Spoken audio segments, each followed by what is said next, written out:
Bonjour, shalom, assalamu alaikum. Vous nous écoutez sur les ondes de Radio Courtoisie à Dapan. Nous vous saluons. Tout comme vous qui nous écoutez en direct sur les ondes de Radio Sama FM à Niamtougou, ou encore sur Radio Daoul à Bassa, ou encore Radio Centrale FM à Sokoré, et tout près de nous ici, Radio Lumière à Neho, sans oublier la souche même, la nouvelle génération Canal FM. Nous n'oublions pas, vous de la diaspora qui nous écoutez par le biais des radios numériques et de l'application Canal FM, vous encore qui allez nous suivre bientôt sur la chaîne YouTube, en son et en image, vous êtes les bienvenus. À la technique aujourd'hui, Géraud Dakoucha qui s'occupe de la version numérique, pendant que Datevi Thomas et Michel Vitogbe Tomega sur la console technique. Autour de la table, Michel Sarakawabalo Tchadja de Wara les vainqueurs. Jasma. Bonjour Sass, bonjour aux confrères ici présents, bonjour à l'invité, et puis surtout bonjour à nos fidèles auditrices et auditeurs. Oui, le digne fils qui va saluer sa famille paternelle à Klakou et ses oncles dans le canton de Kouma, vous avez deviné. Magloire Teko Kenvi, bonjour. Bonjour Sass, bonjour chers confrères de la table et bonjour à notre invité. Vous m'avez bien tendu la perche, je la prends et pour dire bonjour à mes oncles et paternels d'abord du côté d'Akalakou dans les lacs et à mes tantes, à mes frères, à mes cousins du côté de Koumambala dans la préfecture de Kloto. Lui, c'est pas seulement un confrère et un ami, c'est mon beau. Je lui dois du respect parce que c'est lui qui m'a donné femme. Lui, Ambroise Yao Kondjo, avec tout le canton de Mission Tové, bonjour. Bonjour Sass, bonjour chers confrères ici présents, bonjour l'invité, bonjour les Togolais. Je voudrais, comme la tradition me le demande, envoyer ce message au ministre de l'Agriculture qui, je crois, fait déjà des efforts dans le sens de l'amélioration de la qualité de l'agriculture et de la production. Et au ministre de l'économie et des finances d'exonérer l'importation des tracteurs pour les Togolais de la diaspora qui souhaitent avoir des fermes ici et nourrir les Togolais. Parce j'ai eu au moins 3 retours sur le cas de taxes très élevées au niveau du port pour pouvoir amener les tracteurs, alors que nous tendons vers la mécanisation de l'agriculture pour sortir des rudiments et qu'on augmente encore les taxes à 3 millions, 2 millions pour les Togolais qui sont à l'extérieur. Merci pour la doléance qui est collée à la salutation. Et comme vous l'avez, les confrères ont travaillé le secret. Eh bien, nous avons aujourd'hui un invité, il s'appelle Agbovi Yao Tetegnon. Bonjour. Bonjour Sass. Depuis quelque temps, nous parlons abondamment de vous. Nous avons le plaisir de vous savoir aujourd'hui. Vous êtes le président du syndicat national des enseignants des écoles et instituts privés du Togo. Effectivement, ça c'est un plaisir partagé. Je voudrais humblement saluer tout le peuple togolais et les collègues enseignants en général, plus particulièrement ceux du secteur privé, au nom de qui je suis dans ce studio avec vous. Merci. Eh bien, le 4e mousquetaire est là, c'est le patron de la Nouvelle Tribune et l'homme. Bonjour. Bonjour Sass, bonjour aux confrères, bonjour à l'invité, bonjour Canal FM. L'homme Tichogbe de la Nouvelle Tribune, sans transition, très rapidement, la pensée du jour. Hier, nous avons visité un proverbe arabe. Il y a 3 jours, c'était un proverbe guinéen. Aujourd'hui, nous allons vers le grand Bouddha. Le grand Bouddha qui nous enseigne, citation, « Considère celui qui te montre tes défauts comme s'il te montrait un trésor. » Magloire.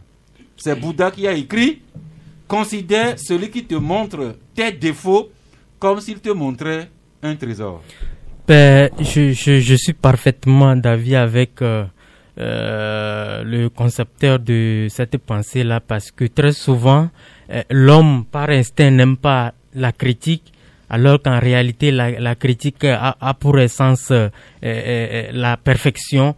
Et donc je crois quand même que l'auteur voulait donc inviter l'humanité ou les hommes que nous sommes à accepter les critiques, parce que ça nous amène beaucoup plus à être performants, et donc de ne pas voir en des gens qui nous critiquent des potentiels ennemis, mais plutôt des partenaires qui nous amènent plutôt à parfaire ce que nous faisons déjà. En la matière, il y a une interview que vous publiez dans votre journal Flambeau des démocrates. Nous les journalistes, j'espère que nous aurons le courage de lire cette interview et d'en tirer les enseignements, d'autant plus que c'est un confrère, Telou Pitalunani Willy Brown, notre confrère journaliste, président de la HAC, qui vous a accordé cette interview dans laquelle le président de la HAC dit « Les médias jouent un rôle fondamental dans toute démocratie, mais au Togo, c'est-à-dire les médias, s'érigent en une arène de lutte féroce et de bipolarisation. » Oui,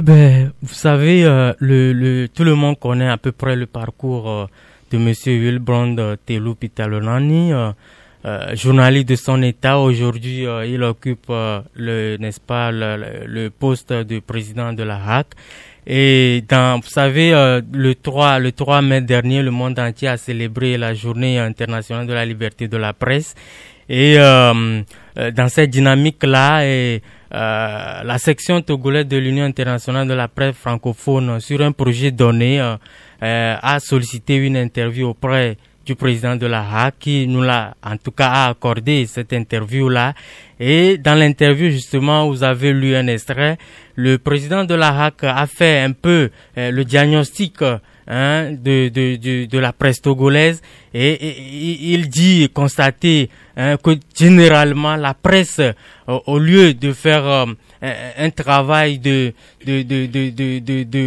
réflexion, c'est-à-dire amener différents points de vue à se frotter afin de dégager un consensus, ou bien amener les lecteurs, les auditeurs, les téléspectateurs à se faire une idée de ce qui se passe dans le pays, s'érige beaucoup plus en acteurs, c'est-à-dire vous allez les voir, chacun défend des opinions, et ça donne l'impression comme c'était des adversaires, alors que ça ne devrait pas être le cas. Et donc, plus loin, le président de la HAC estime que pour pouvoir remédier à cela, il va falloir qu'on mise beaucoup plus sur la formation, parce que les tests du pays donnent plein, en tout cas, l'occasion, ou donnent force, n'est-ce pas, aux institutions de la République, notamment la HAC, là, de procéder à la formation des acteurs que nous sommes, parce que, justement, pour lui, un journaliste bien formé est un bon professionnel. Merci. Le débat sera éternel sur la liberté de la presse un peu partout en Afrique et au Togo.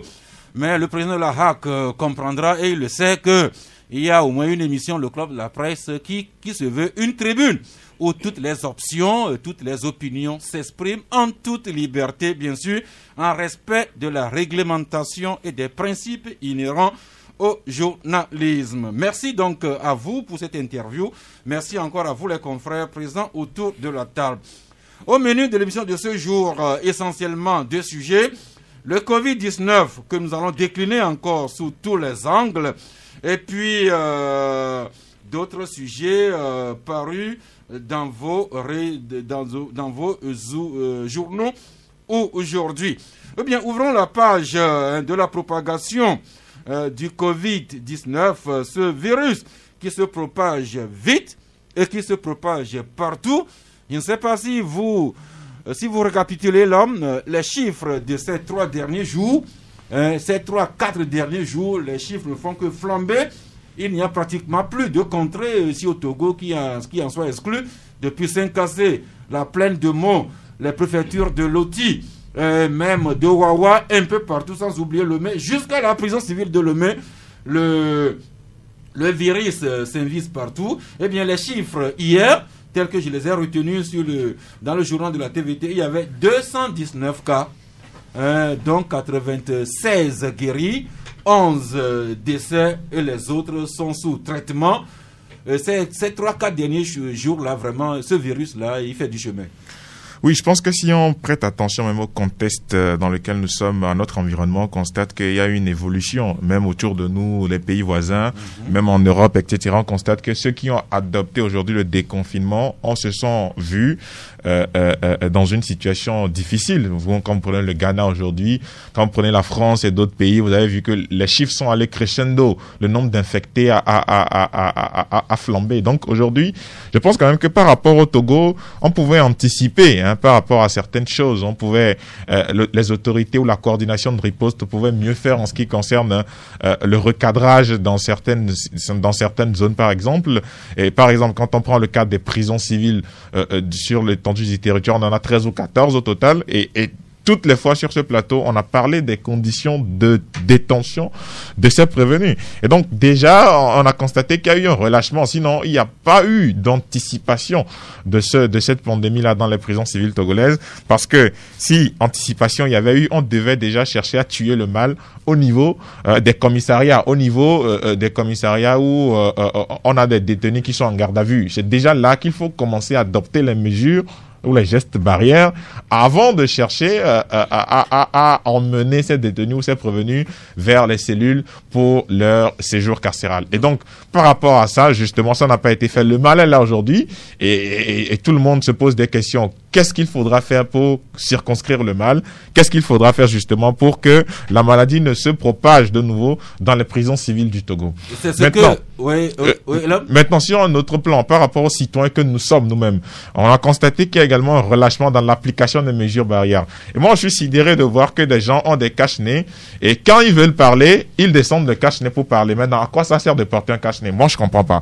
Et vous êtes là, quelqu'un veut vous parler, il met le cache-nez, mais quand il veut vous parler, il baisse ça et vous parle. Je ne sais pas si les gens le portent. C'est pendant que nous parlons que nous émettons voilà, absolument. Des liquides qui pourraient contenir le virus. Effectivement. Et donc, il y a une certaine pédagogie à faire. Et donc, on ne se rend pas compte, mais on a comme l'impression que la communication positive qu'il y a eu cette dernière semaine sur le remède du Covid, notamment le CVO du Madagascar, ça a impacté plus ou moins notre façon de concevoir les choses. Donc, les gens se disent qu'il y a un médicament qui est là, qui peut traiter ça. Ça y est, quand vous observez bien, avant, quand il n'y avait pas de médicaments ou de traitement, les gens étaient plus conscients de la situation. Mais depuis quelques semaines où on a parlé de médicaments, où on cherche des vaccins et tout ça, il y a eu un certain relâchement, pas seulement au Togo, mais dans l'environnement même immédiat. Vous allez voir que, quand on dit au Madagascar, il n'y a pas eu de cas déclarés depuis 2 semaines, et les gens jubilent, les gens sont contents. Quand on écoute le président malgache sur les antennes, on dit que oui, l'Afrique a trouvé le remède, et que on sait qu'en Afrique, là, cette maladie ne peut pas. Il ne faut pas jouer au Djombri, il ne faut pas jouer au Tarzan. Le mal est réel. Continuons de nous protéger, adoptons les mesures barrières, c'est très important. Merci, c'est ce que fait The Guardian. Ambroise, quand vous nous rappelez encore que pour éviter le Covid-19, porte ton masque partout où tu es et tu es sauvé. En plus du masque, sûrement que vous pensez également à tous les autres comportements barrières. Absolument. Je crois que depuis 1 mois et demi déjà, les mesures barrières ont été édictées par le gouvernement pour pouvoir se sortir d'affaires. Parce que sans les mesures barrières, on serait déjà à un pic très élevé et qu'il y aurait une généralisation de la contamination. Moi, j'avais eu espoir il y a 2 semaines avec le ralentissement des cas de contamination et des cas de décès, qu'on pourrait se sortir de ce couvre-feu finalement fatigant. Et malheureusement, le ralentissement ou bien le relâchement des mesures au niveau du Ghana, pour ne pas le citer, a fait que les pays voisins ont été envahis par le mal, que ce soit la Côte d'Ivoire, que ce soit le Burkina, que ce soit le Togo. Et c'est ce qui a même fait gonfler les chiffres. Dans moins d'1 semaine, on se retrouve à plus de... Je ne sais pas. Donc c'est dire quand même que... Je crois que... Je l'avais dit, ça fait 1 mois. Et je crois que j'ai été le premier, même si la France hésitait à aller dans ce sens. Aujourd'hui, ils sont pratiquement dedans. Le port systématique des masques, je l'ai même dit, si c'est que les gens m'en excusent, c'est juste une façon de dire que le gouvernement doit veiller à ce que tout le monde puisse porter son masque en sortant de sa maison. Absolument. Parce que les gens ont fait des preuves ailleurs. À Hong Kong, en Corée du Sud, même si ces derniers jours, la Corée du Sud a eu un petit problème, si vous portez le masque et qu'au moins, chaque fois que vous vous lavez les mains, vous êtes protégé. Parce que moi, je dis que c'est moi, dans ma maison, c'est moi qui sors le plus de la maison. Mais je ne peux pas me permettre de ne pas observer les mesures barrières et éviter le port de masque et contaminer ceux qui sont à la maison. On ne sait jamais. Donc, je fais tout pour me protéger. Et pourquoi les autres ne vont pas le faire? Merci. Porter le masque, se laver régulièrement les mains à l'eau, au savon ou bien aux solutions hydroalcoolisées. Observer la distanciation sociale. Éviter également de s'embrasser, de se toucher. Mais également, Michel Tchadja, éviter de trop voyager. Parce que ces derniers temps, les contaminations flambent par la faute des gens qui voyagent des pays voisins vers chez nous, la Côte d'Ivoire, le Ghana, le Burkina, qui ont un peu allégé les mesures. Et puis même ici, nous ne respectons pas les bouclages de zones. Hier, par exemple, j'ai eu le cas d'une dame qui a quitté Cotonou, qui est venue à Lomé par des frontières clandestines et qui a continué sur le Ghana. Et quand j'ai causé avec elle, elle était tout à fait normale, rassurée, sans inquiétude, qu'elle peut passer par des frontières clandestines de Cotonou au Ghana en passant par le Togo et le voyage retour. Voilà des comportements qui nous créent les problèmes en matière de contamination. Malheureusement, je pense que il revient à chacun d'aller au tribunal de sa conscience pour se juger par rapport à cette situation que nous jugeons grave, face à laquelle nous devons tous nous mobiliser, parce que ici, lorsque vous êtes contaminé, ce n'est pas vous seul.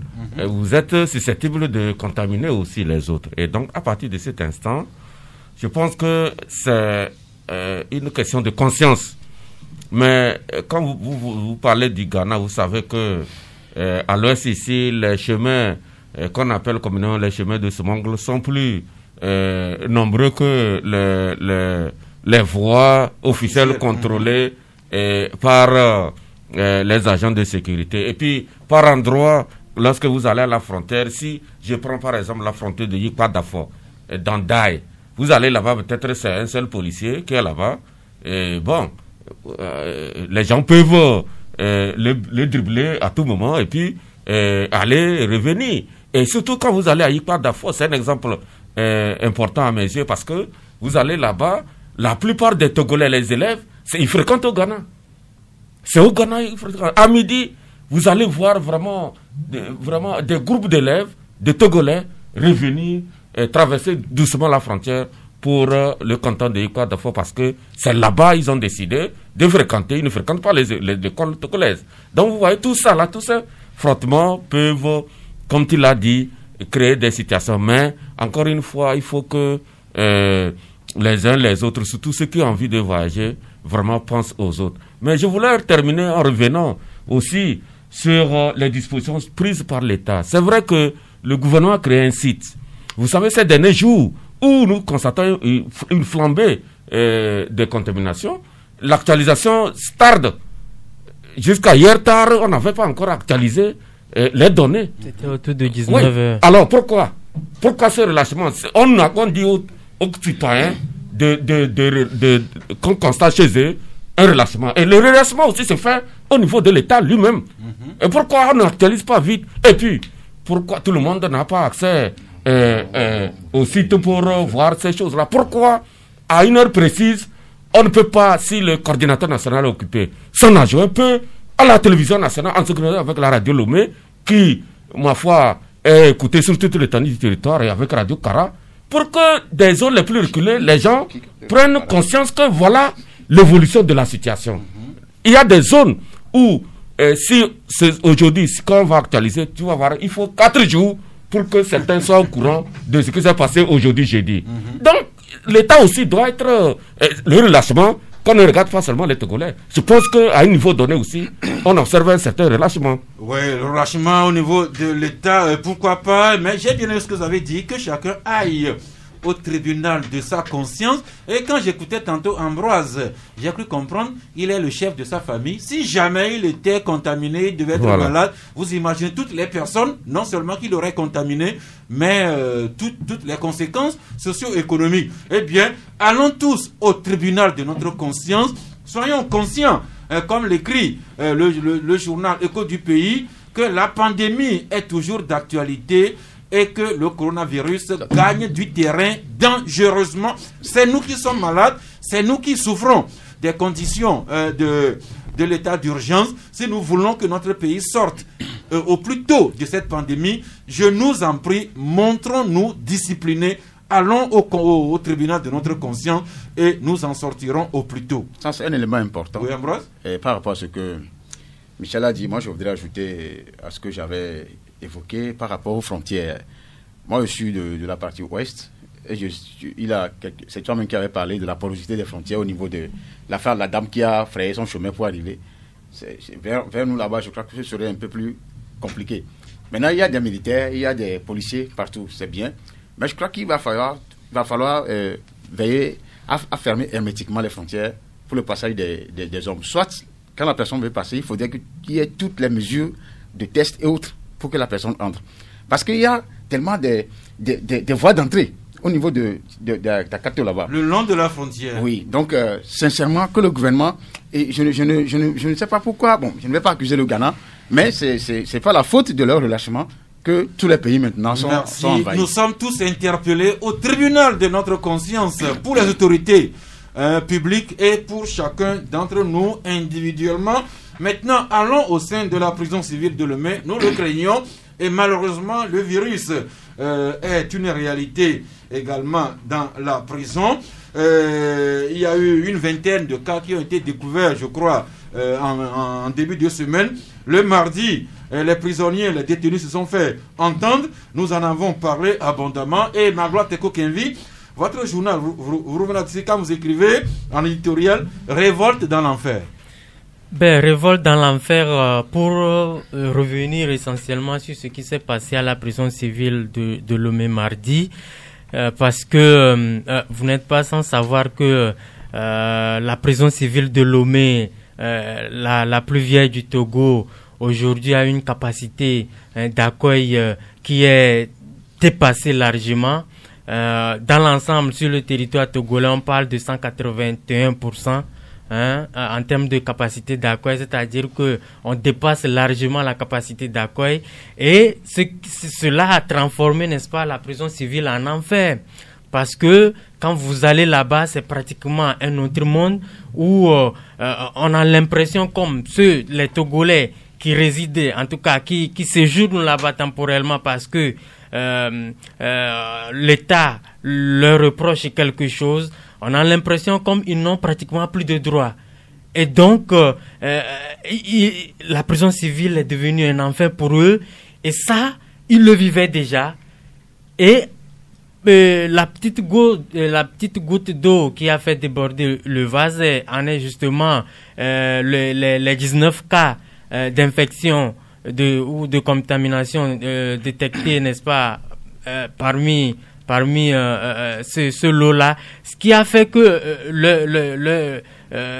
en tout cas, ils ont voulu véritablement quitter là, et donc ils ont mené leur front. Maintenant, en ce faisant, ça a heurté, n'est-ce pas, ou ça a interpellé l'autorité pénitentiaire qui a voulu faire revenir l'ordre dans la maison, et on a usé des gaz lacrymogènes, ce qui a créé la panique, le mouvement et quelques blessés. Mais on se réjouit que par la suite, l'ordre est revenu à la maison. Mais tout ce que nous avons voulu dire à travers notre éditorial, c'est que la situation là est imputable véritablement aux acteurs politiques. Parce que ce soit du côté du gouvernement ou même du côté de l'opposition, on a l'impression que depuis un moment, nous voyons les organisations de défense des droits de l'homme, que ce soit sur le plan national ou que ce soit sur le plan international, recommander, n'est-ce pas, la fermeture de la prison civile de Lomé. Mais à l'interne, qu'est-ce que nous voyons du côté de nos acteurs politiques? D'abord, du côté du pouvoir, on ne sent pas faire de cette recommandation-là une priorité. Et les gens sont dans cette situation depuis, alors que ils sont prisonniers, certes, mais ils ont quand même des droits. C'est seulement leurs libertés individuelles qui ont été réduites. Mais on ne sent pas voir dans ces lieux des Togolais qui disposent également des droits qu'on devrait respecter. Mais malheureusement, en face, on a une opposition qui ne semble pas faire aussi également de la fermeture de la prison civile de Lomé une exigence. Vous allez les voir très souvent, quand on veut parler des détenus ou de la prison, c'est réclamer leurs partisans qui ont été incarcérés ou arrêtés entre-temps lors d'une manifestation politique.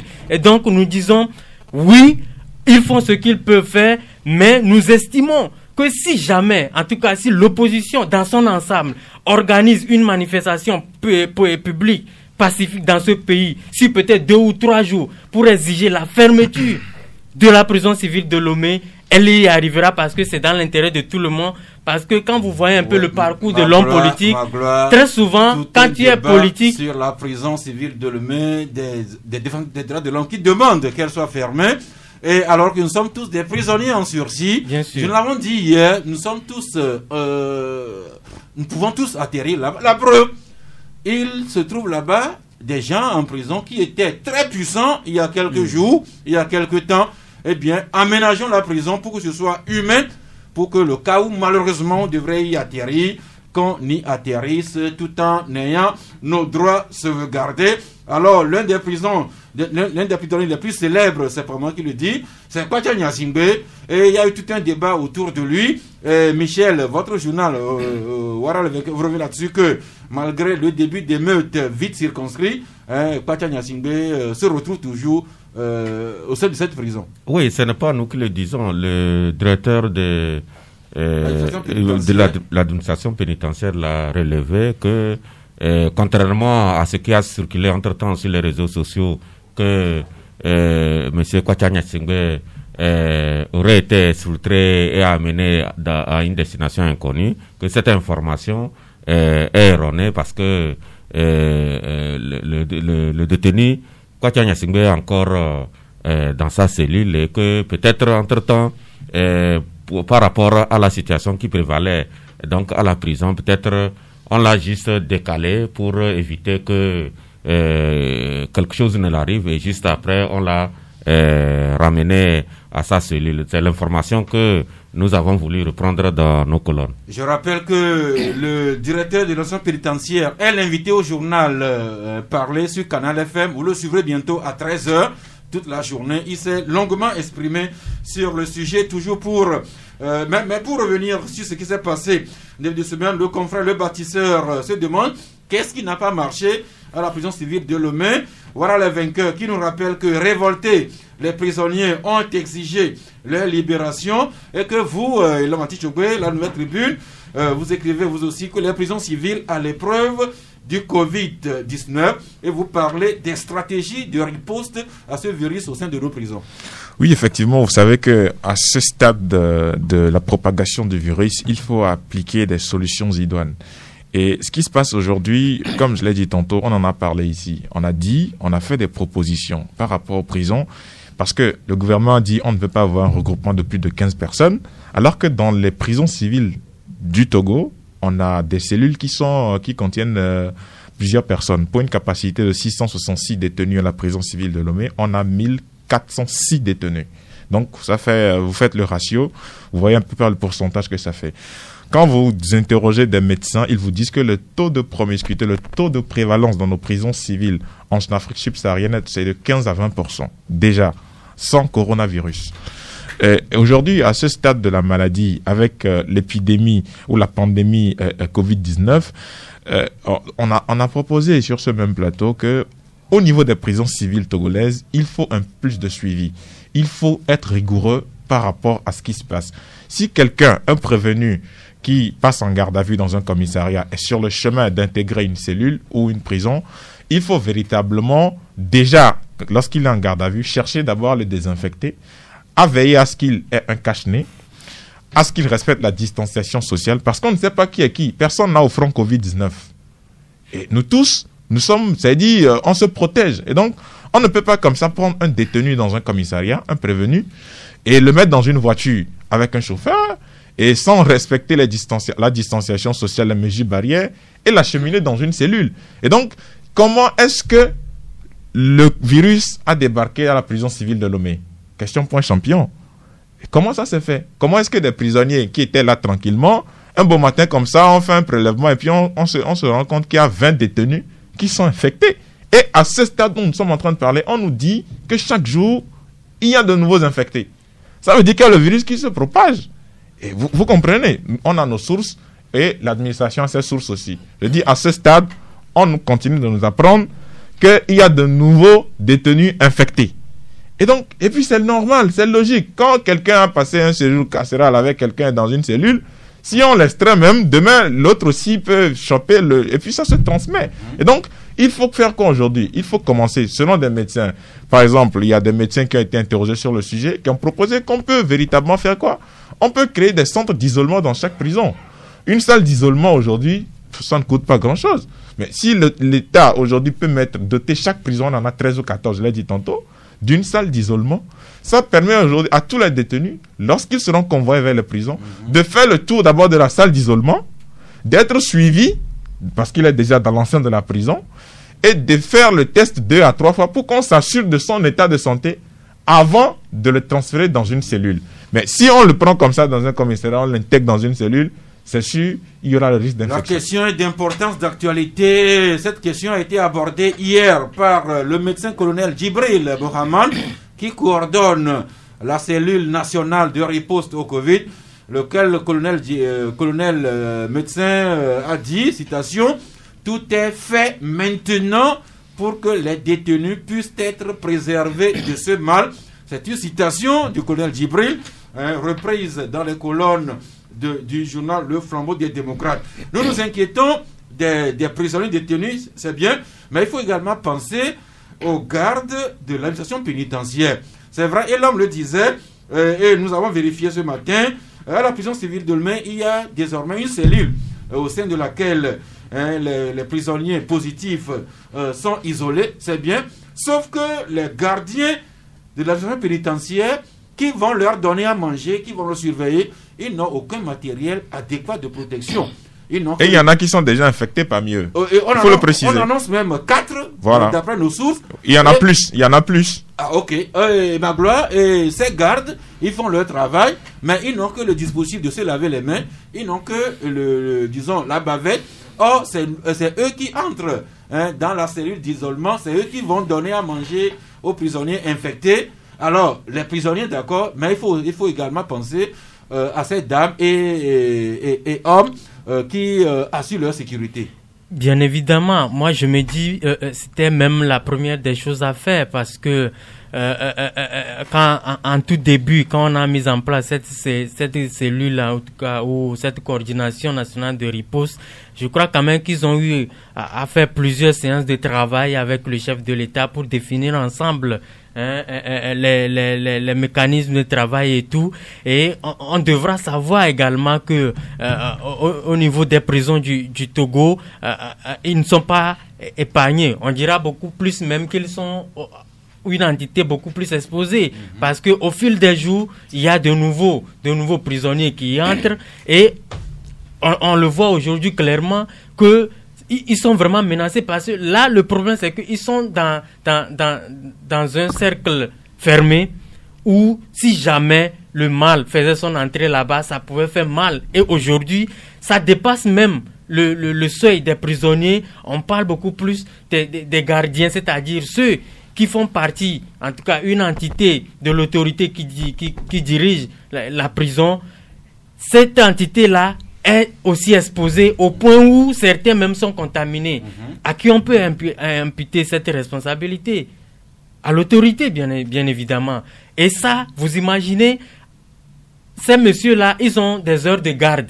Quand ils descendent des gardes, ils rentrent dans leur maison, ils rentrent en famille, ainsi de suite. Leurs enfants, leurs femmes font des emplettes, ils sont libres de leurs mouvements. Vous imaginez un peu comment est-ce que, en tout cas, la vitesse avec laquelle le virus peut se transmettre. C'est pour cela que nous faisons amèrement le constat aujourd'hui que peut-être tout ce que nous disons ici, on ne nous prend pas vraiment au sérieux. C'est-à-dire que autour du chef de l'État, il y a des technocrates qu'on a regroupés quelque part, et ce qu'ils disent, c'est ce qu'on fait. Alors que nous avons cette facilité-là d'être dans la masse, de vivre les réalités, de les rapporter ici. Aujourd'hui, je me réjouis quand même que le colonel Djibril l'ait soulevé hier, parce qu'il dit qu'avec ce qui s'est passé à la prison civile le mardi, ça a réveillé l'attention de l'autorité qui a pris le taureau par les cornes afin d'éviter que le virus puisse véritablement faire son chemin à la prison civile de Lomé. Mais on dira que c'est peut-être trop tard. Mais il n'est jamais trop tard pour mieux faire. On l'espère bien que tout ceci sera mis en œuvre pour pouvoir... Merci.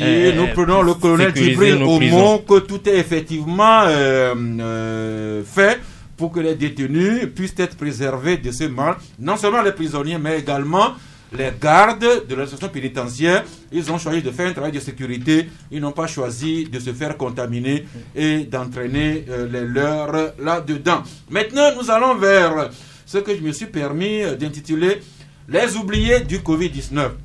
Et nous savons que depuis le 20 mars dernier, le gouvernement a fermé toutes les écoles, primaires et secondaires et universitaires, privées et publiques, même confessionnelles. Ça fait longtemps que les enfants sont à la maison, les enseignants aussi. Et ce matin, je suis tombé sur cette dépêche du site en ligne 24 heures info qui écrit que le gouvernement se prépare à la réouverture des écoles. Et ce site évoque une rencontre que le ministre Acha Deji Afo des enseignements primaires et secondaires a eu avec les syndicats le mardi 12 mai dernier. Mais on n'a pas encore officiellement les conclusions de cette rencontre. Et bien, si cela doit venir, on verra bien. Mais Front des démocrates écrit, en attendant la réouverture des écoles, la nouvelle vie des enseignants et des apprenants. Alors, Magloire, en une phrase, quelle est la nouvelle vie des enseignants et des apprenants en attendant éventuellement que les écoles rouvrent leurs portes? Disons tout simplement que pour ce qui est des enseignants, vous savez, il y a ceux qui émanent sur le budget de l'État.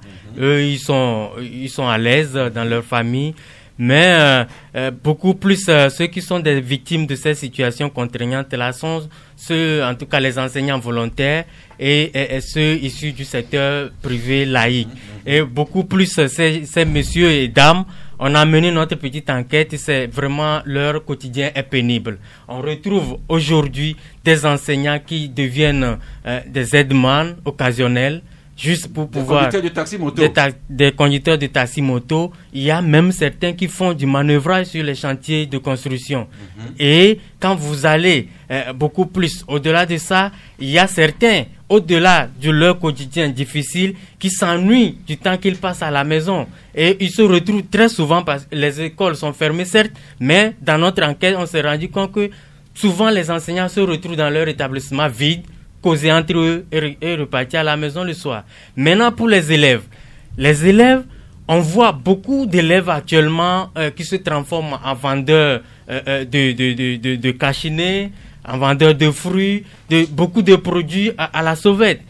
Or, le danger, c'est qu'on ne voulait pas que ces élèves-là puissent être exposés. C'est pourquoi on les laisse à la maison. Mais la situation est telle que la situation des parents est déjà difficile à la maison et elle aussi, elle s'y mène pour pouvoir apporter un tant soit peu de l'aide à la famille. Mais dans l'ensemble, nous estimons que quand vous voyez un peu les élèves, beaucoup prennent ce temps-là comme une petite vacance et beaucoup désapprennent même. Alors qu'en réalité, ce devait être un moment, en tout cas, précis pour pouvoir se préparer pour bien aborder la suite de l'année. La nouvelle vie des enseignants et des apprenants pendant que les écoles sont fermées.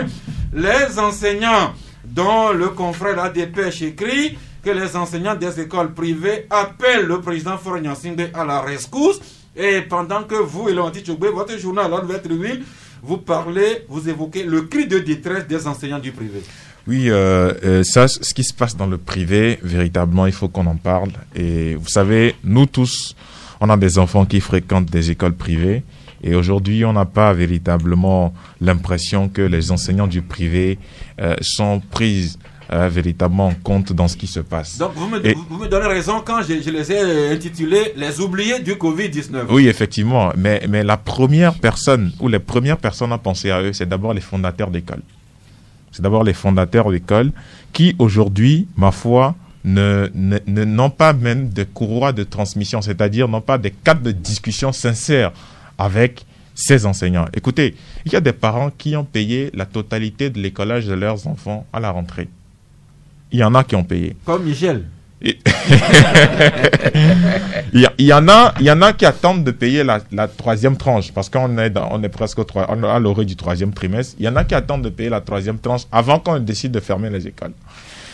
Et je vais vous dire quelque chose. Aujourd'hui, il se passe quelque chose sur WhatsApp où des fondateurs d'écoles ont créé des groupes de discussion avec des parents d'élèves ou des parents d'étudiants ou des étudiants où on leur demande de solder l'écolage à travers des moyens digitaux de paiement.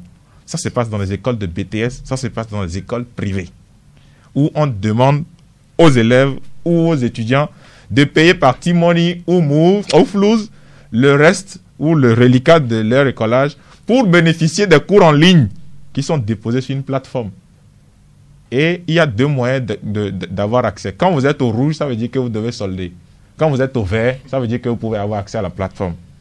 Et figurez-vous, demandez-vous si véritablement les cours sont actualisés sur la plateforme. Ça, c'est un autre débat. On ne peut pas demander ça aux parents d'élèves, aux étudiants, et en même temps ne pas s'occuper des enseignants qui se cassent pour pouvoir s'occuper ou fournir, dispenser des cours. Merci. Les avocats des enseignants, dont nous avons même un porte-parole, M. Akovi Yaotetegnon. Rebonjour.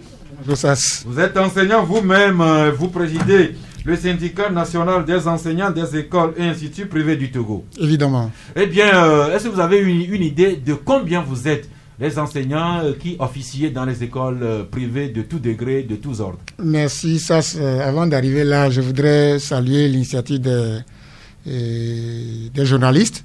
Moi, je ne savais pas que la chose est arrivée jusque-là. Félicitations à vous. Nous ne faisons que notre travail. Bon travail alors. Au fait, nous chiffrons autour de 44 000, quelque chose, si je ne me trompe pas. Je vais parler des privés, laïcs, des confessionnels, des... Donc, autour de 44 000. Oui, bien voilà sûr. Un nombre important. Oui, très bien. Eh bien, je vous ai écouté dans notre journal parler du lundi. Vous avez été reçu par notre confrère Alphonse Ken. Dites, vous avez écouté les confrères parler de vous, mais vous-même, depuis que les écoles sont fermées depuis le 20 mars, quel est votre quotidien? Merci, Sas. C'est difficile de le dire. Vous avez été enseignant, comme moi aujourd'hui, et vous savez que s'il est difficile pour vous d'être payé, d'abord, on vous rend difficilement la vie. Depuis le 20, comme vous l'avez dit, à la fermeture par décision interministérielle, nous sommes tombés dans une atmosphère vraiment invivable. Donc, tous les enseignants sont laissés pour compte. Les fondateurs, qui sont nos employeurs directs et qui doivent s'occuper de nous pour que cette période passe normalement dans nos familles, et se comporte, je crois pas, en sourd d'oreille.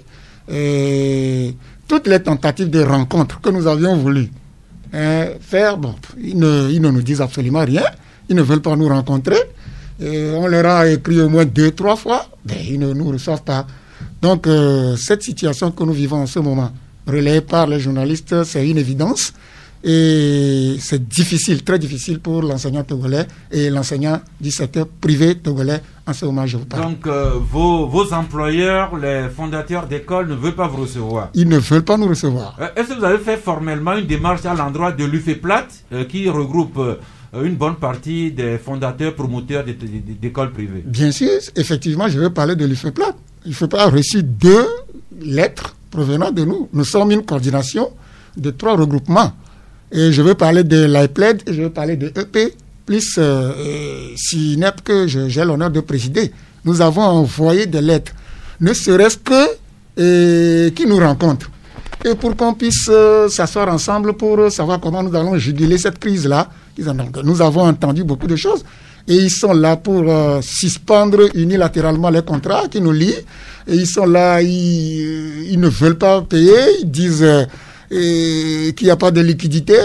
Pas pour longtemps, la fois passée, ils sont allés voir le ministre.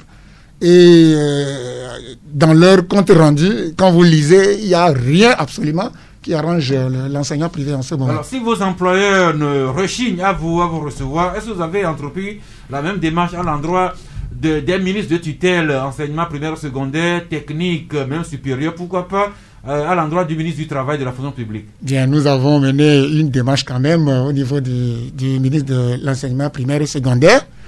Bon, il nous avait dit qu'ils sont conscients de la situation et que dans peu de temps, ils vont diligenter un comité pour s'occuper de nous et voir dans quelle mesure ils pouvaient nous venir en aide.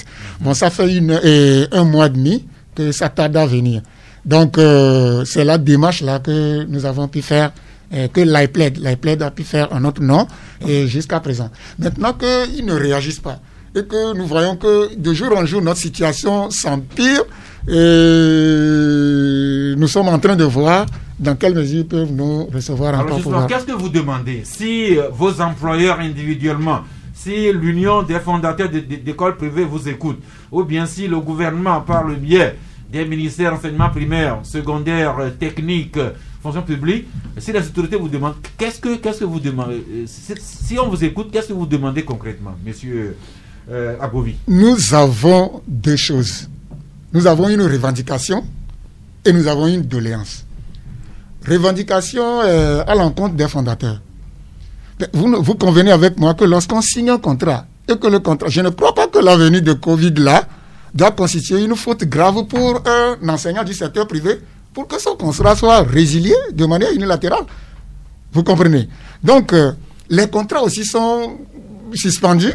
On ne sait pas pourquoi. Bon, ça, nous allons voir ça et nous allons entamer les démarches pour voir sur quelle base ils sont avant de suspendre les choses là. Donc, notre revendication va tout droit au niveau des fondateurs. Ils doivent nous payer, ils doivent tout faire pour nous payer les salaires au mois de mars et avril. Et essayer de voir comment ils doivent nous gérer dans cet état d'urgence sanitaire. Parce que nous devons manger. Le travail a été déjà fait. Donc, vous réclamez vos salaires. Nous réclamons notre salaire des mois de mars et avril. Vous n'êtes pas sans savoir qu'il y a certains collègues qui ne sont pas payés depuis janvier. Oui, non? Et les salaires sont faits par humour ou bien, je ne sais pas, par sentiment. Vous comprenez mieux ce système plus que nous-mêmes. Vous avez des arriérés, mais vous demandez surtout le salaire des mois de mars à avril. De mars et d'avril. Personnellement, quand j'approche certains promoteurs d'État, d'écoles privées, ils disent qu'ils n'ont pas d'argent. Et c'est ça qui est dangereux. Et c'est très dangereux. Parce que c'est nous qui sommes dans les établissements. Nous savons comment les choses se passent. Aujourd'hui, quand vous sondez un peu les choses et ils veulent être de bonne foi, au moins, ils ont empoché déjà près de 85% de l'écolage. Et ce qui reste à payer des uns des autres, c'est les 5 000, les 7 000, etc., les miettes là.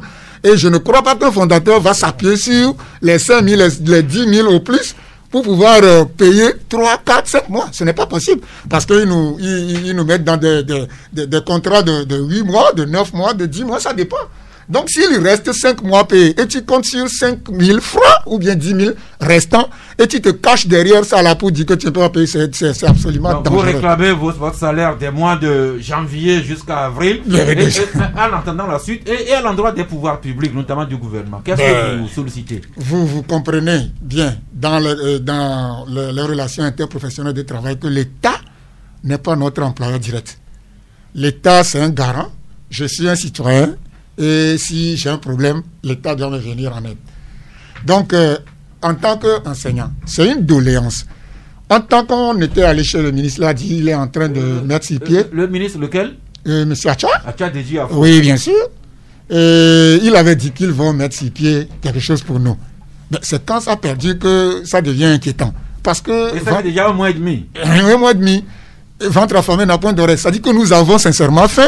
Donc c'est une doléance au gouvernement de faire quelque chose d'urgence pour nous. Entre-temps, on avait parlé des couches défavorisées. et les vendeurs, les revendeuses au bord de la route, et les couturières, les couturiers, et ils ont un programme de novices. Alors, si tu es enseignant, tu tapes ça là, on demande ta profession. Quand tu dis que tu es enseignant, immédiatement, alors nous parlons. Quand vous sentez les choses, vous devez savoir qu'il y a plus de couches défavorisées que moi qui suis devant toi ici. Vous comprenez? Donc, c'est une doléance. Ils sont notre père de la nation. Si j'ai un problème, c'est à eux que je dois m'adresser.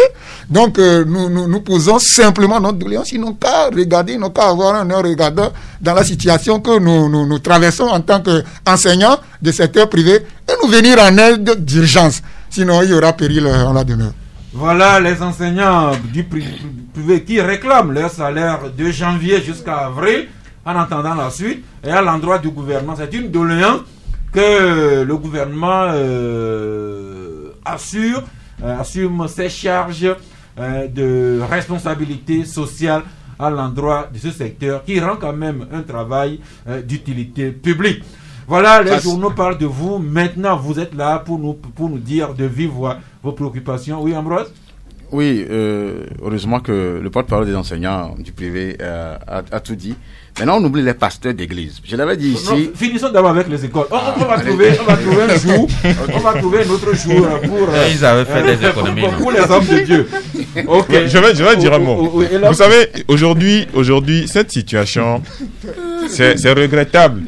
C'est regrettable dans le sens où, il y a de cela quelques années, le ministère des enseignements primaires et secondaires avait entrepris une démarche pour assainir le secteur des écoles privées. Vous savez, c'est parce qu'il y a aujourd'hui trop d'écoles privées sauvages qu'il y a cette situation aussi. Parce qu'il y a des gens qui sont incapables de payer ou d'employer 10 enseignants. Mais ils ont quand même ouvert les écoles parce qu'ils veulent se remplir les poches.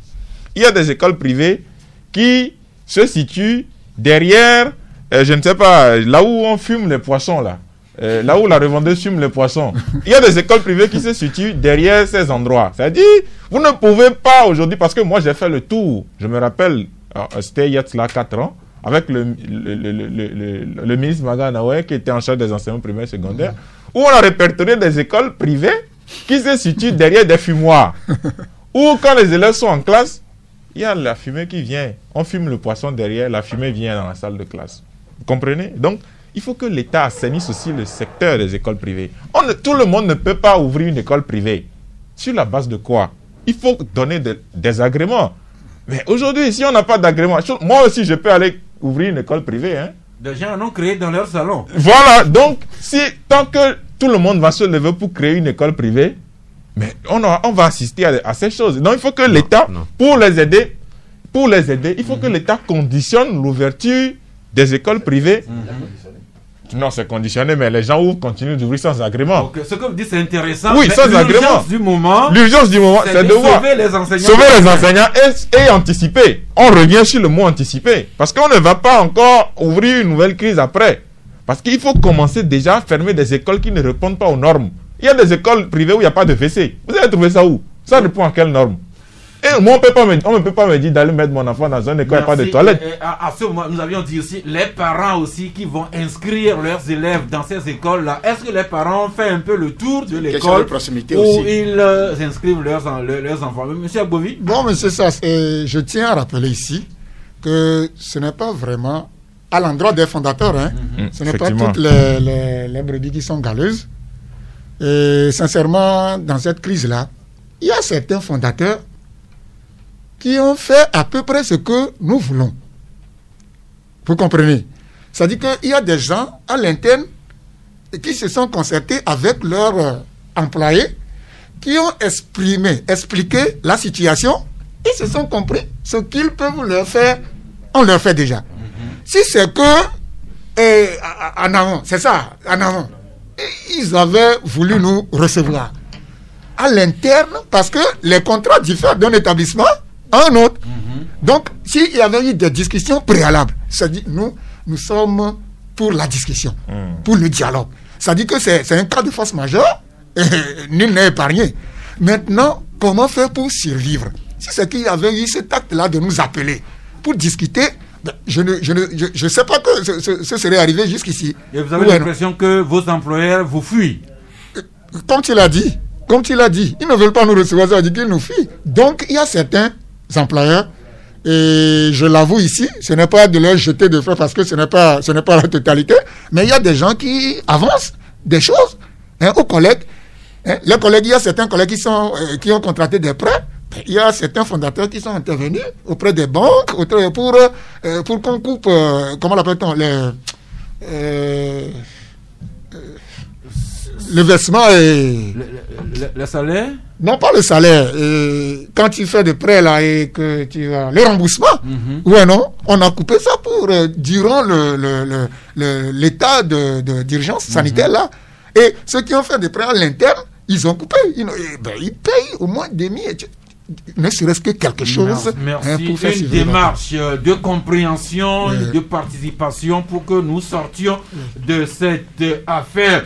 Les écoles, il n'y a pas que les privés, il y a les publics aussi, notamment le supérieur. Alors, est-ce que les universités, notamment de Lomé, de Kara, envisagent la réouverture? Je ne sais pas trop. Mais voilà les vainqueurs. Vous parlez de l'université de Kara qui est en train de penser à une option de cours en ligne.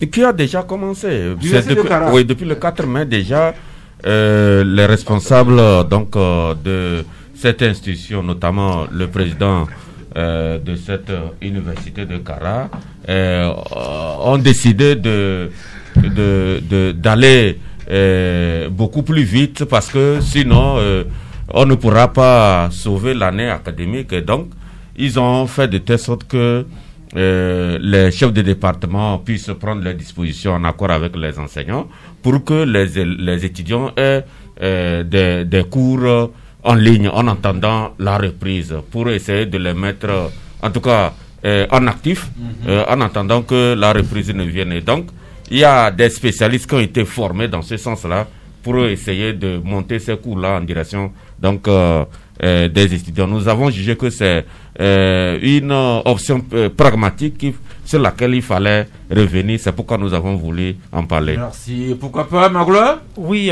c'est pour abonder un peu dans le même sens.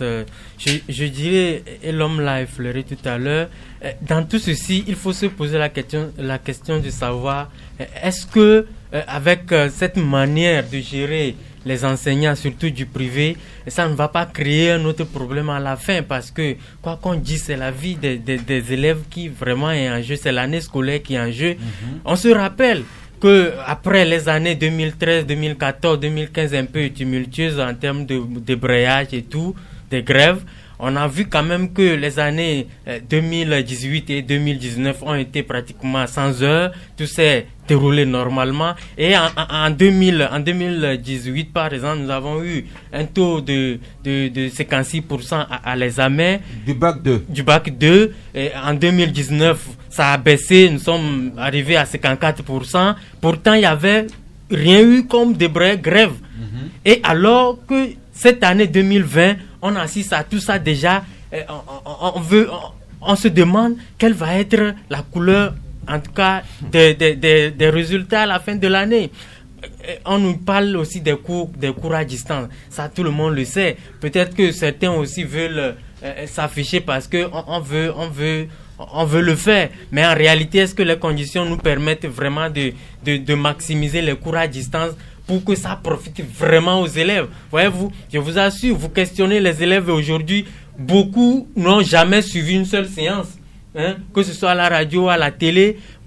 Beaucoup d'élèves n'ont jamais suivi ces séances de cours à distance, parce que, voyez-vous, au-delà de tout ça, nous avons ce qu'on appelle le quotient intellectuel. Nous n'avons pas les mêmes quotients intellectuels. Il y a certains élèves, il faut expliquer d'abord. Le professeur fait le cours, il faut lui expliquer, il faut lui réexpliquer avant qu'il ne comprenne. Il y a d'autres, carrément, à part le professeur, il lui faut un répétiteur pour qu'il comprenne. Mais dans tout ça, vous dites, l'enfant, il est à la maison distrait, les bruits de ce côté, les occupations de la maison, vous lui demandez de suivre un cours à la télé, d'abord, avec un professeur qui ne connaît pas. Ça aussi, ça joue. avec un professeur qui ne connaît pas dans tout ça. Nous estimons que vraiment, quand on voit plutôt l'engagement du gouvernement à faire de cette année une année tout sauf blanche, on se demande si, à force de vouloir maximiser tout ça, on ne risque pas de cogner le mur devant. Là, nous nous posons la question et ça doit intéresser tous les acteurs à mieux réfléchir là-dessus. Question d'importance. L'université de Kara qui a commencé les cours en ligne, l'université de Lomé aussi le fait déjà. Nous apprenons que l'université de Lomé envisage la reprise du travail pour les administratifs le lundi 18 mai prochain. Voilà le tour que nous pouvons faire sur le sujet. Oui. Sur le sujet là. Enfin, ou bien mon sujet. Ça mon sujet. Oui. En tout cas, pour les universités dont vous parlez, les privés ont déjà commencé à faire 3 semaines au niveau des universités privées.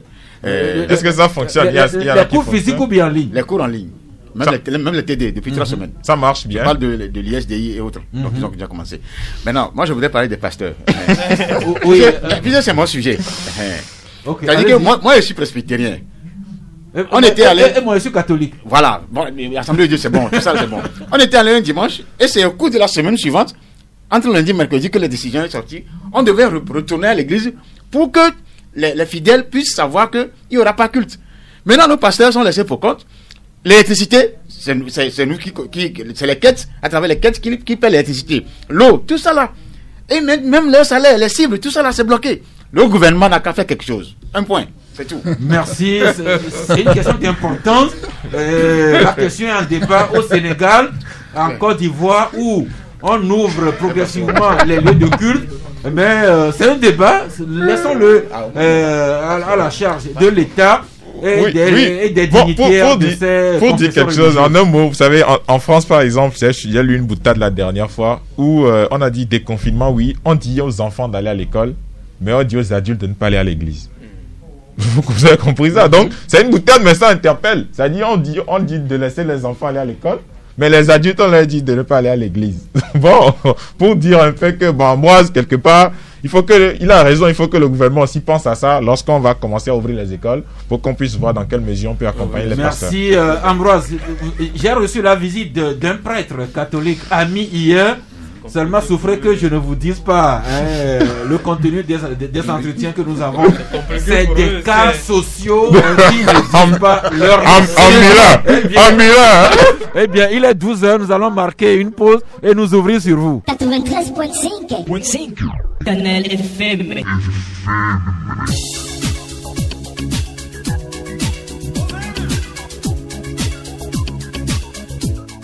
Eh bien, les 4 confrères et l'homme Magloire, Michel, Ambroise et notre ami, l'enseignant du privé, monsieur Agbovi, ils sont à nos côtés. Et aujourd'hui, nous allons parler principalement de 2 sujets, le Covid-19 et les oubliés de ce Covid, là, notamment les enseignants. On peut y ajouter les pasteurs et les prêtres aussi. La parole est à vous. Le premier auditeur, bonjour. Oui, bonjour. Oui, c'est monsieur? C'est monsieur Pelé. Pelé, allez-y.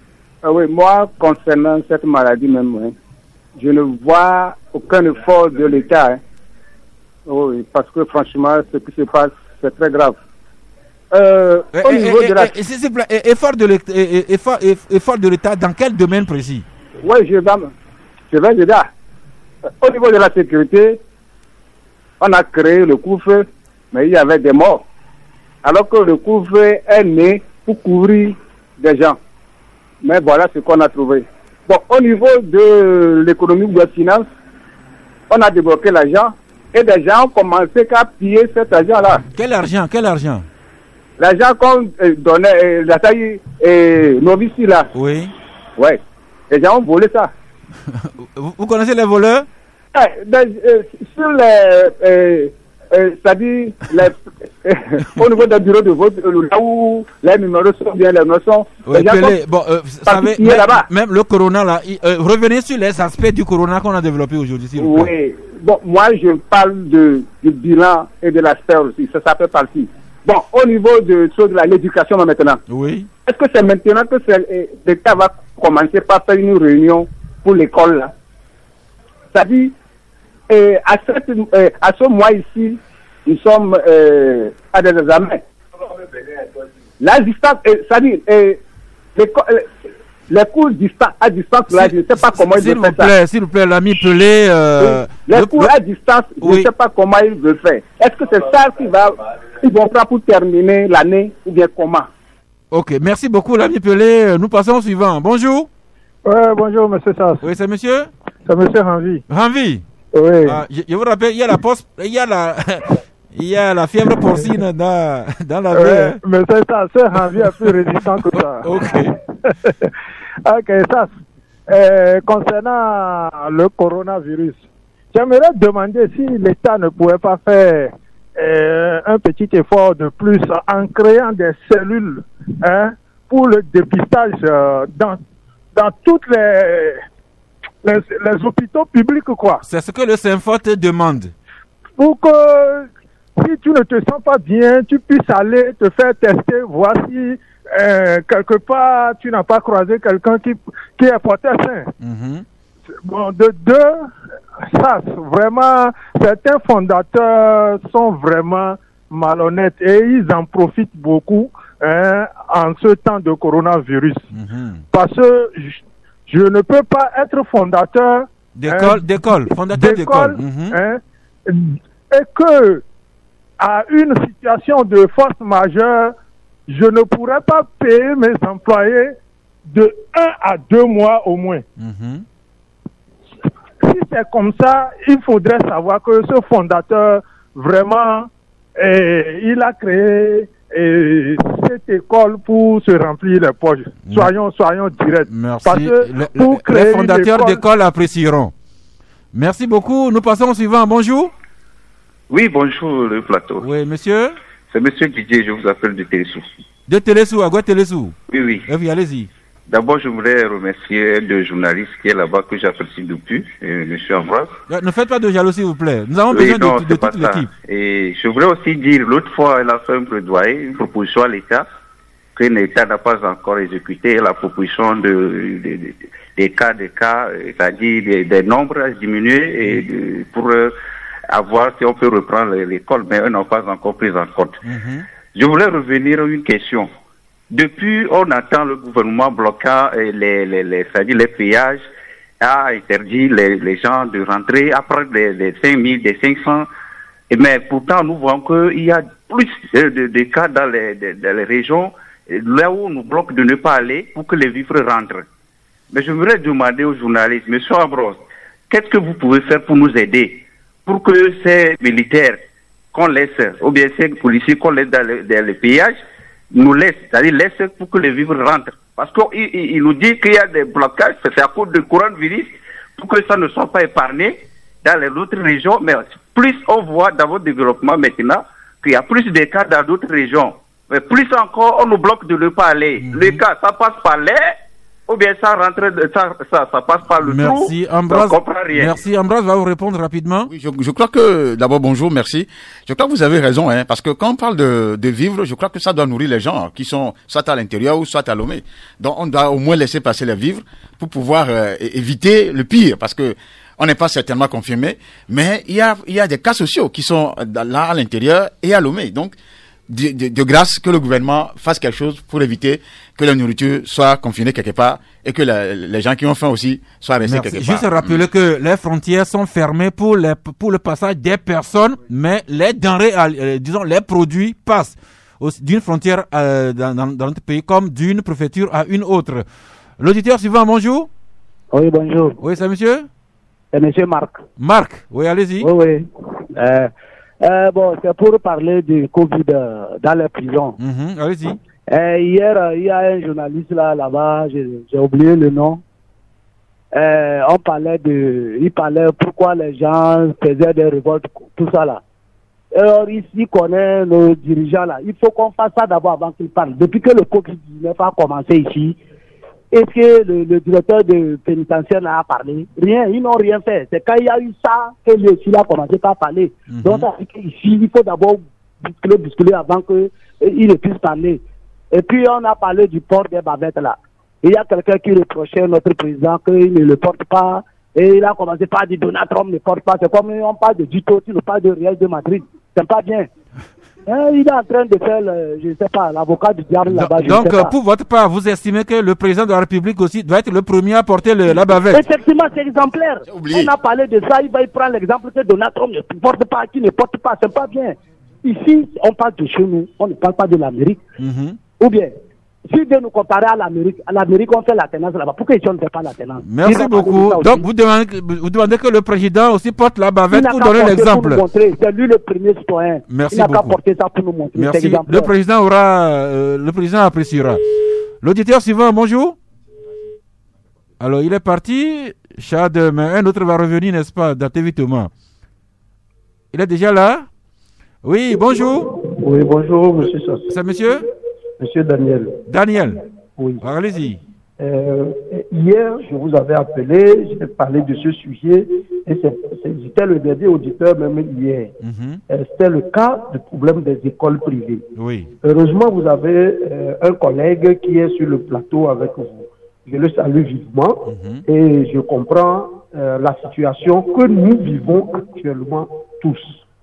Alors, d'abord, pour ce qui concerne le mois de mars dont il parle, si effectivement il y a des écoles privées où les fondateurs n'ont pas payé le mois de mars, moi je peux appeler ça une faute grave de gestion. Parce que c'est le 20 que les écoles sont fermées. Donc, si les écoles sont fermées le 20, on ne peut pas prétendre à partir de cette situation de coronavirus pour ne pas payer le mois de mars.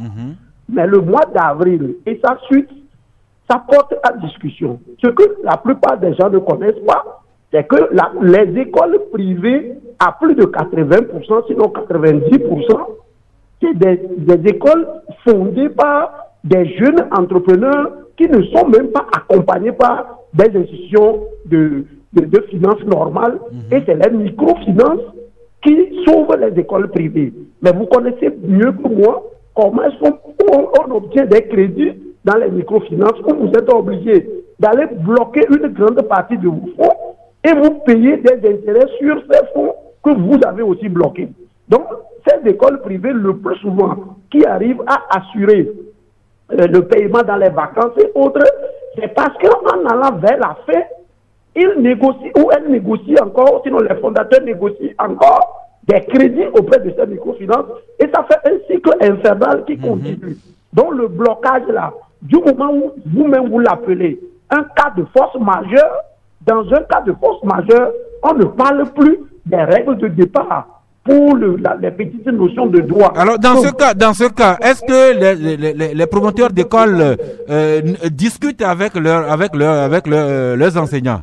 Mais comment est-ce qu'un dirigeant peut refuser de diriger avec ses enseignants? Ça, ce n'est pas normal. Ça, c'est impossible.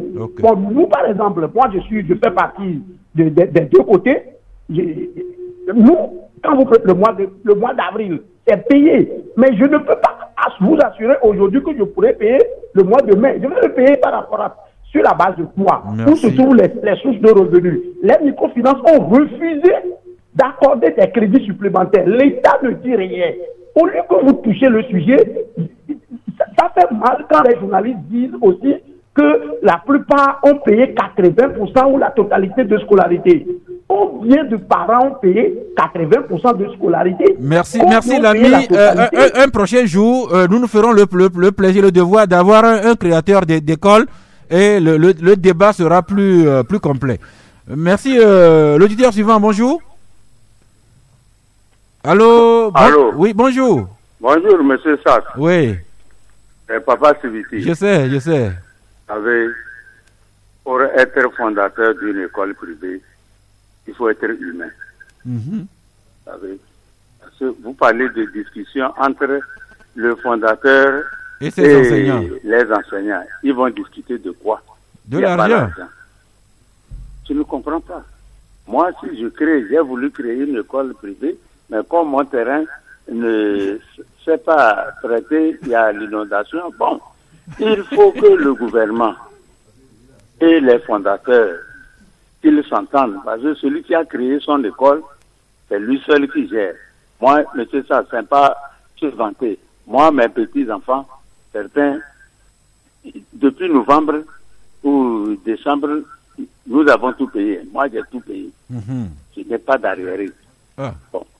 Faisons tout pour que les fondateurs aient pitié, je dis pitié, des enseignants. Sinon, comment ils vont faire? Merci. Le gouvernement ils n'ont qu'à aller voir. Au lieu des microfinances, même si les microfinances leur prêtent l'argent, comment ils feront pour payer ça? Merci beaucoup. Merci, Papa Sibiti. Faites économie parce que vous êtes en carême. Bonjour. Oui, bonjour l'ami. C'est Georges? Non, c'est Abonné. Abonné, ok, allez-y. J'ai trompé. Bonjour au plateau. Moi, j'aimerais m'intéresser à deux sujets, la prison et puis le coronavirus, le respect ou bien le non-respect des mesures. Le gouvernement a demandé l'option de l'Assemblée nationale pour pouvoir prendre des ordonnances pour gérer la crise sanitaire, n'est-ce pas? À ce jour, dites-moi quelles sont les ordonnances prises et quelles sont les sanctions par rapport au non-respect de ces ordonnances-là. Donc, si aujourd'hui, il y a des gens qui ne se lavent pas les mains, les gens qui ne portent pas de masque, les gens qui se comportent comme Covid-19 n'existent pas au Togo, on dirait que tel père, tel fils. Parce que le gouvernement, si quelqu'un le veut ou pas, doit garantir la santé à tout le monde, même aux têtus. Pour cela, quand le gouvernement le fait, il est bon parent. Il ne doit pas laisser les gens se divaguer et autres. Dans la rue, quand vous croisez les gens ont le masque dans leur poche. Et les femmes surtout, elles ont ça dans leur sac. C'est quand tu en demandes qu'elles sortent ça. Ça veut dire que la sensibilisation, quand on parle de sensibilisation, ce n'est pas le gros travail que vous faites à la radio, mais c'est de s'approcher de la personne, de lui expliquer ce qui se passe. La personne te pose des questions, tu le convaincs, et il est devenu un vecteur de la communication pour convaincre d'autres personnes, et nous sommes tous à l'abri. Merci. Deuxième chose, oui. Lorsque nous parlons de la prison, j'aimerais qu'on nous invite M. Trimois, le ministre Puchal Betome et le ministre Bawara. Parce que au temps où on avait dit, on nous a dit, nous-mêmes nous l'avons constaté, de réorganiser cette prison, ils ont balayé du revers de la main, comme quoi Guantanamo aussi existe. Voilà, nous devons le fait accompli. Beaucoup travaillent à la prison, mais ne sont pas prisonniers, et retournent vers la maison, et viennent nous contaminer aussi à la maison, puisqu'ils sont des cas suspects. C'est vraiment dommage. Merci beaucoup. Merci beaucoup, l'ami Komi. Nous allons approcher les personnalités que vous avez citées. Peut-être que l'une ou l'autre serait la bienvenue dans ce studio. Au suivant, bonjour. Allô, bonjour l'ami en ligne. Oui, bonjour Canal FM. Oui, c'est monsieur? C'est monsieur Émile Vincent de Ranoukope. Émile Vincent de Ranoukope, un bon voisin, allez-y. Oui. Concernant le coronavirus, j'ai une proposition à faire.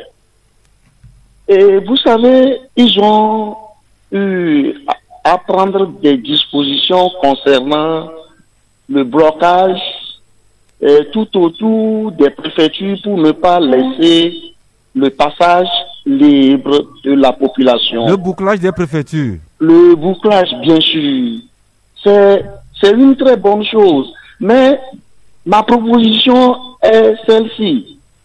Si, au lieu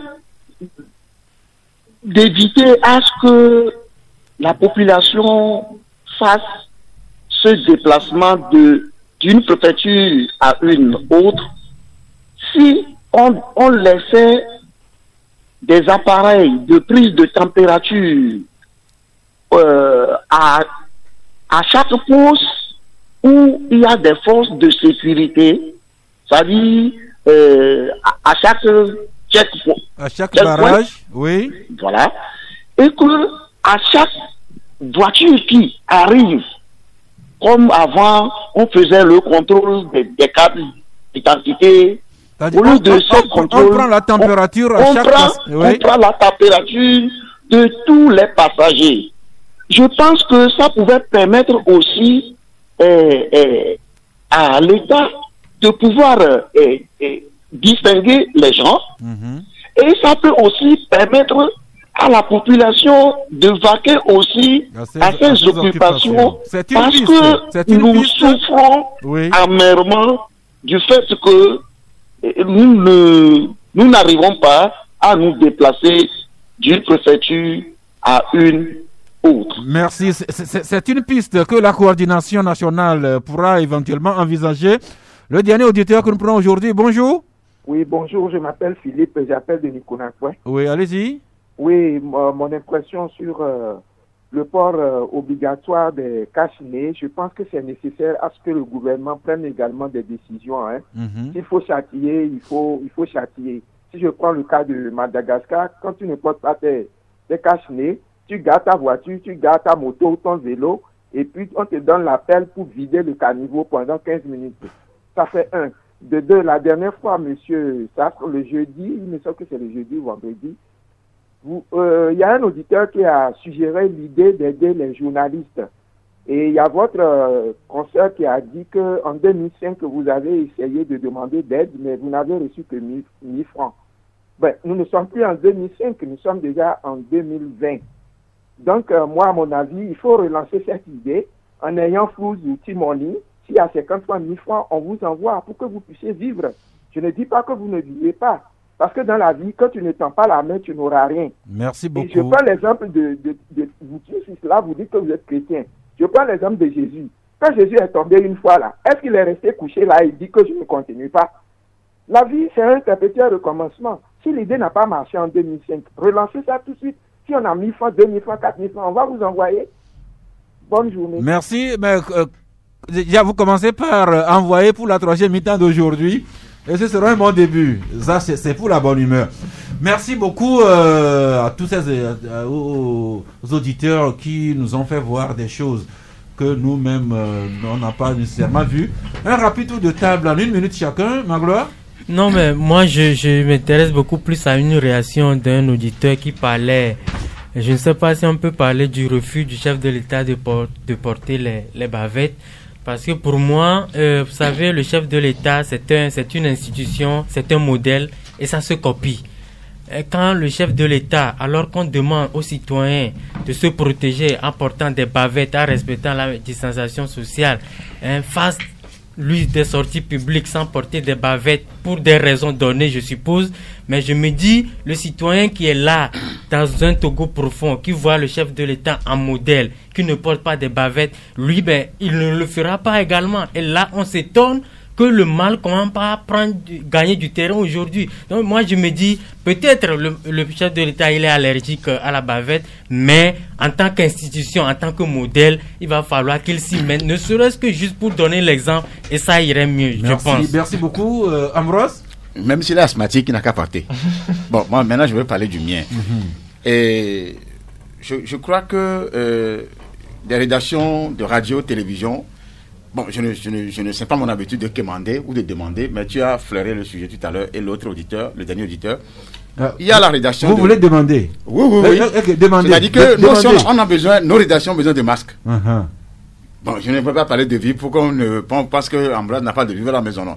C'est-à-dire que ce qu'on envoie aux radios télé là, j'ai l'impression que les gens ont oublié que les journaux aussi ont des rédactions et une équipe qui travaille. Donc, c'est juste un message que j'envoie à qui de droit. Moi, je vais m'arrêter là-bas. Approcher les organisations de presse, peut-être. Non, ça, c'est au niveau des organisations de presse.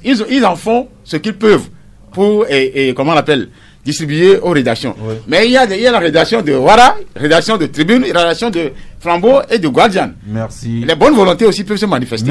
Merci beaucoup. Et l'homme? Bon, moi, je n'ai pas de carton, enfin, je n'ai pas de choses à dire par rapport à ce que les auditeurs ont dit. Encore une fois, interpeller les gens par rapport à l'utilisation des bavettes. Comme un auditeur l'a dit, il y a des gens qui continuent de mettre les bavettes dans les sacs à main. Quand vous allez dans les marchés, il y a des dames qui vont au marché et puis ils trouvent même fastidieux le fait de se laver les mains. Pour eux, c'est une corvée quand on leur dit de se laver les mains. Après, quand ils rentrent dans le marché, on enlève les bavettes, on met dans le sac. Ou soit carrément, vous mettez les bavettes pour entrer au marché, mais après, vous descendez ça, vous parlez aux gens. Sincèrement, ce ne sont pas de bons comportements. La bavette protège systématiquement. Il faut qu'on mette ça dans nos habitudes ces temps-ci. Merci. Michel? Non, moi je pense que dans la lutte contre ce mal qu'est le Covid-19, aucun sacrifice n'est de trop. C'est pourquoi, vous savez, lorsque les partis politiques au Togo veulent organiser des manifestations publiques, des fois, il y a la veille où il y a des véhicules montés de mégaphones qui sillonnent les artères pour appeler aux militants de prendre d'assaut peut-être le lieu du meeting le lendemain. Mais j'aurais voulu que cette méthode-là, quand même, qu'on l'utilise aussi dans le cadre de la lutte contre le Covid-19. Il faut quand même que dans les quartiers, qu'il y ait quand même des véhicules comme ça. Et de temps en temps, par rapport... Ce que les politiques ont fait au moment de la campagne, il faut qu'ils fassent ça maintenant pour sensibiliser. Pour sensibiliser, dans la proximité, c'est-à-dire porter le masque, lavez-vous les mains. Peut-être 1 ou 2 fois, le véhicule passe dans un quartier, le lendemain ou 2 jours après. Je pense que cela aussi va contribuer à donner peut-être des meilleurs résultats. Ce que vous avez fait au moment des campagnes, c'est un moment de le refaire, surtout qu'il faut sensibiliser vos concitoyens qui sont vos électeurs. Avant le tour de carton, Monsieur Agbovi, au nom des enseignants des écoles privées. Tout à l'heure, je tiens à vous remercier une fois encore, au nom de mes collègues. Et tout à l'heure, un auditeur rapidement avait parlé du fait qu'on ferme l'établissement et on a fermé les écoles à partir du 20. Et si nous faisons... 20 mars. Très bien. Si nous faisons un petit calcul, et 20 mars déjà, nous devons être en possession de notre salaire. Et le 20 mars, justement, c'était pour aller en congé. Et dans les conventions collectives de travail qui prennent en compte un contrat, les congés sont payés. Donc, nous devons revenir le 14 avril, c'est cela. Donc, ça veut dire que nous sommes en droit de prendre notre mars, de prendre notre avril et voir comment nous allons gérer les autres si Covid-là ne terminait pas. Donc, c'est un appel que je lance aux fondateurs de faire leur petit calcul le plus rapidement possible et de nous revenir et notre doléance à l'État de nous voler au secours pour qu'on puisse survivre en tant que citoyen d'abord avant la reprise. Merci. Et Papa Sibiti qui a demandé aux fondateurs d'école de se montrer humains à l'endroit de leurs enseignants. Rapide tour de table de carton, Elementi Chogwe. Bon, je n'ai pas de carton. Beaucoup de courage à tous ceux qui sont au front en ce moment. Une pensée particulière justement aux gardes qui travaillent pour l'administration pénitentiaire, aux surveillants, et aux enseignants du privé, et de même que à ceux qui assurent la formation civique. Merci. Du côté de la direction de la formation civique. Merci. Michel? Non, moi je n'ai pas de carton aujourd'hui. Vous passez pour le carton, vous, Magloire? Moi j'ai un carton rouge vif. On parlait tout à l'heure des fondateurs, promoteurs des écoles privées. Mais moi j'ai un carton rouge à l'église catholique. Ah oui, parce que vous n'êtes pas sans savoir que depuis des années durant, en fin d'année, pratiquement à chaque fin d'année scolaire, l'église catholique a l'un des meilleurs résultats au Togo. Mais on a vu que dès aux premières heures, n'est-ce pas, de cette histoire, eux aussi ils ont rompu leur contrat avec les enseignants. Je me dis, l'église en tant qu'institution, l'église catholique là pouvait faire ce sacrifice pour assurer, n'est-ce pas, ces 2 ou 3 mois à ces enseignants qui crèvent aujourd'hui. Donc, ce n'est pas bien. Rouge oui. À la direction du système de l'enseignement catholique. Bien évidemment, parce que pour moi, ils pouvaient faire mieux que ça. Le révérend père Pierre-Marie Chanel à Fognon encaisse ce carton et le brandira à qui de droit? Ambroise Yao-Konjo? Oui, j'ai pas de carton, mais je voudrais aussi envoyer un message d'encouragement à ceux-là qui empruntent la voie à la douane de Idogomé à Segbe, et que ce message aussi puisse être envoyé aux autorités des infrastructures routières. C'est tout. Merci. Si vous permettez, le club de la presse peut accorder un carton de gratitude à une députée, Madame Yobate Kolani, épouse Bakali.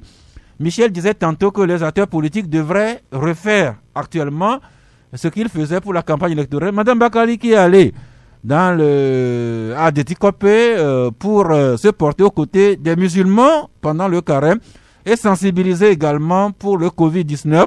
Si tous les députés, tous les ministres, tous les maires, pourquoi pas tous les candidats à la dernière élection présidentielle s'ils peuvent aller sur le terrain, se porter aux côtés de leurs électeurs, comme Mme Bakayou le fait, peut-être que ce serait bien.